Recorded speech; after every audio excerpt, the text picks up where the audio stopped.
नमस्कार नमस्कार नमस्कार. हो बसा बसा बसा. बसल्या सुद्धा. बोला.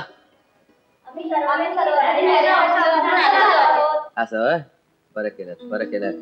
आयला झक मारली आणि जाहिरात देऊन नुसता उपद्व्याप करून घेतलाय. त्याच्यापेक्षा हातात जन्मपत्रिका आणि टाक्याला मुंडवळ्या लावून बोंबलत रस्त्यात हिंडलो असतो ना तर फार बरं झालं असतं. पण आता आलाच आहात. बोला.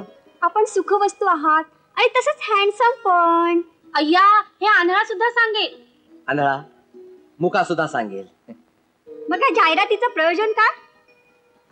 सांगतो. आम्हाला सांगितलं की हे जाहिरात युग आहे. जाहिरात दिली की सुंदर सुंदर माल बघायला मिळतो. बघितला सगळा सुंदर सुंदर माल बघितला. बरं बोला. आपल्या भावी वधूबद्दल अपेक्षा तरी काय आहेत? अपेक्षा? आहो इथं सगळी उपेक्षा व्हायची वेळ आली. मी डायव्हर्स घेतला आहे. माझा नवरा बेवडा पितो. आता तुम्हीच सांगा माझ्यासारख्या केवड्याला असला बेवडा चालेल का? म्हणून मी दिला डायव्हर्स. छान सुखी झाला बिचारा. बाई तुमच्याशी मी लग्न केल्यावर बेवडा तर होईनच पण केवढा सुद्धा होईन. हो. तुम्हाला बालविधवा चालेल? बाई मला समाजाचं कार्य करणारी बाई नको आहे. हो. अहो मी चांगल्यापैकी डान्सर आहे. तुम्हाला चालेल का? चालेल पळेल पण मला माझ्या संसाराचा ताकाथैया नाही करायचा आहे. तुम्हाला लग्नच करायचं आहे ना? सुबल सरकारांना विचारा. चालेल या ना. मैं यूपी की रहने वाली हूँ. मुझे ड्रामा में काम करने का बेहद शौक है. वैसे मैं वहाँ की काफी मशहूर हीरोइन हूँ. एक मिनिट. तुमच्या घराच्या आसपास कुठं मीना कुमार राहत होती काय? हो आप काफी स्मार्ट हैं. उगीच आपलं काय ते. वैसे आप मुझसे शादी कर लें तो वाकई हम दोनों की जोड़ी काफी मशहूर हो जाएगी.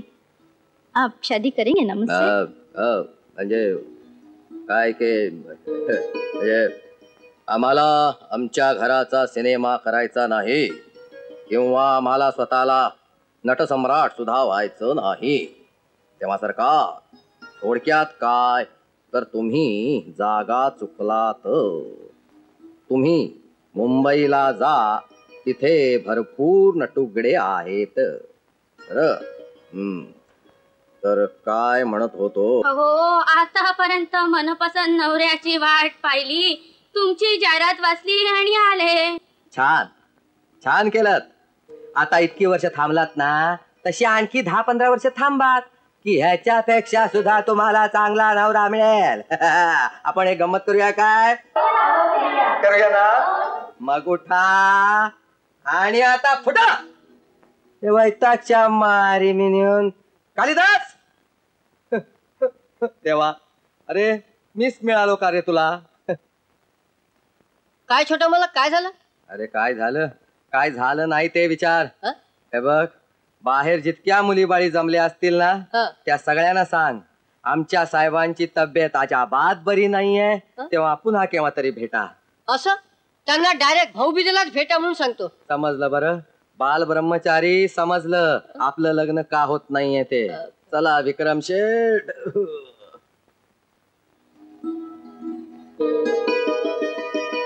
अहो माळी बुवा. कोण कोण आपण? आपलं नाव? माझं नाव संगीता.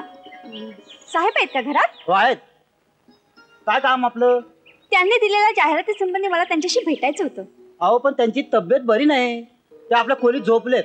झोपलेत ना? चालेल. अहो बाई ओ बाई बाई अहो थांबा. काय माणसं येतात ठीक आहे घरात.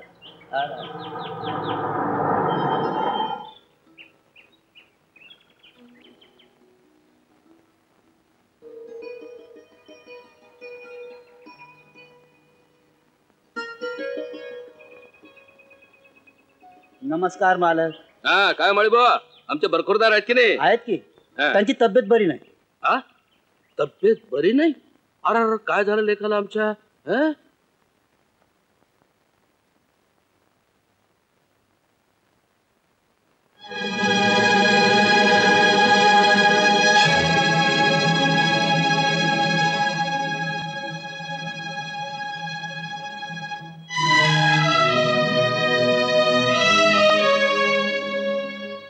काय विके बेटे?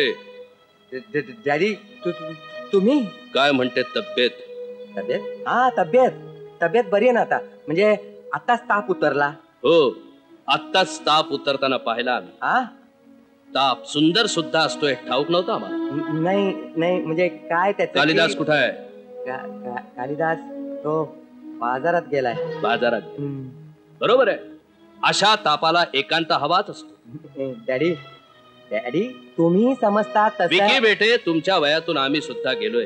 हा मुलगा वयात आल्यानंतर तो वडिलांचा मित्र होतो. तुमचा मित्र म्हणून एक सल्ला देतो, बंगल्याबाहेर जी पार्टी आहे ती विक्रम इनामदारांच्या नावाची. जे काही तुम्हाला करायचं असेल ते विचारपूर्वक करा म्हणजे झालं. कारण त्याचा संबंध विक्रमच्या वडिलांशी, रावसाहेब इनामदारांशी येतोय, लक्षात ठेवा. ते काय की ते हे आहे की म्हणजे अरे काय सांगण्यास तू? ती तुझ्याबरोबर कॉलेजात शिकते, ती तुला पुस्तकं द्यायला आली होती, हेच ना? आणि ते कुठे गेला होतास? बाजारात मालक. बाजारात. जेवतोस का नाही? हो मालक. मीठ खातोस का जेवणात? त्या मिठाला जागा. ज्या पायऱ्या आता तुम्ही चढून आलात त्या पायऱ्यावरून आमच्या घराण्याची इज्जत खाली जाते. विके बेटे, तुम्हाला एकच सांगतो, या पायऱ्या तुमच्या बेडरूम पर्यंत येतात आणि त्या पायऱ्या चढण्याचा अधिकार फक्त आमच्या सुनेचा आहे. येतो मी.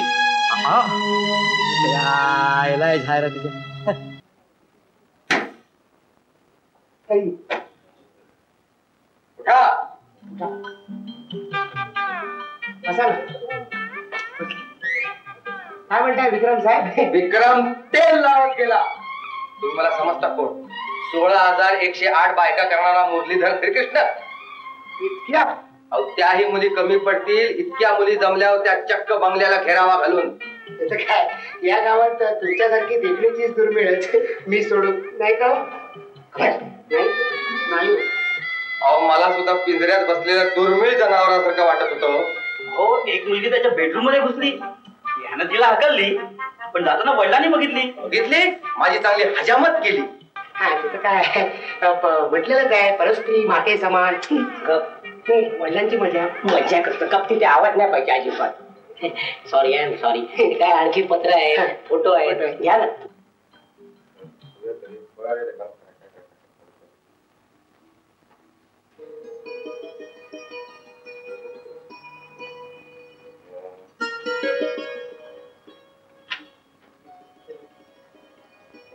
फोटो आहे का निगेटिव्ह आहे ते टाकून दे. विकी, हा एक नमुना बघ.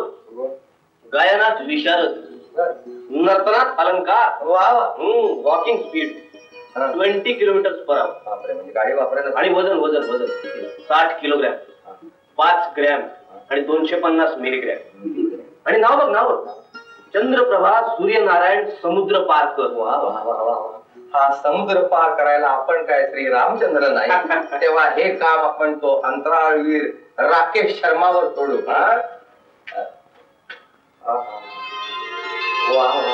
क्या बात है. अरे आपण तो ये चीज पसंत है, देखो ये वाली. अरे मित्रांनो, बघा रे, घर बघ रे. वा, छान.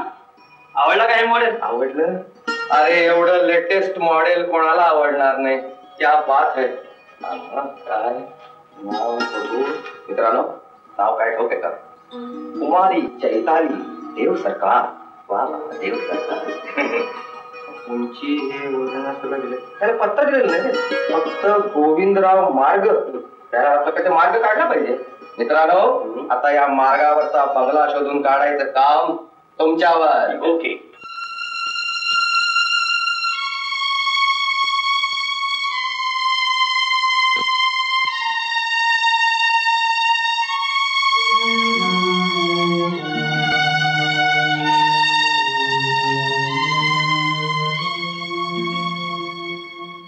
केव्हा आला? आज सकाळपासून वाट बघतोय आम्ही तुमची. वाटेत गाडीत थोडासा बिघाड झाला, उशीर झाला यायला. विकीला भेटलात? हो, भेटलो. तुमच्या विकीला भेटलो, अगदी कडकडून भेटलो. हे काय असं काय बोलायचं ते? तुमच्या फाजील लाडामुळं पोरगा वाया जात चाललाय. अहो, आज त्याच्या खोलीतून एक फॅशनेबल पोरगी बाहेर जाताना पाहिली आम्ही. हो, ते काय नाही, लवकरच झकास मुहूर्त पाहतो, शंकरावला बोलावून घेतो आणि देऊ लग्नाचा बार उडवून त्याच्या